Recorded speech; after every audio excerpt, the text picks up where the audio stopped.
তো নবী করিম সাল্লাল্লাহু আলাইহি ওয়াসাল্লাম বলছেন, এই ব্যক্তির কি কোনো ঋণ আছে? একজন সাহাবী বলেন, হ্যাঁ ইয়া রাসূলুল্লাহ, তো ঋণ আছে। নবীজি বললেন, তোমরা ওর জানাজা পড়ো, আমাকে ডেকো না। তোমরা ওর জানাজা পড়ে নাও, আমি জানাজা পড়তে চাচ্ছি না। আমি এখন কেমন করে আপনাকে বুঝাবো ঋণ কত ভয়ঙ্কর জিনিস।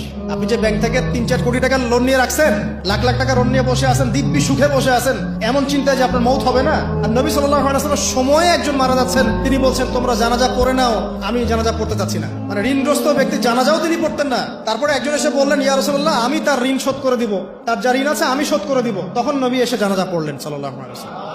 তো আপনার এই কোটি কোটি টাকা ঋণ শোধ করার লোক তো রেডি আছে নাকি? আছে না?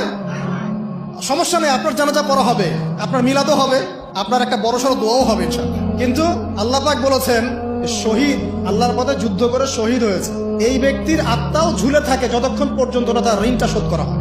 এবার বলেন আমি কি বুঝাবো আপনাকে? আর কিছু বলতে হবে? তো এখন সেই দোয়া শিখাচ্ছি আপনাদেরকে, যে দোয়া শিখলে আপনারা ঋণ থেকে বাঁচবেন।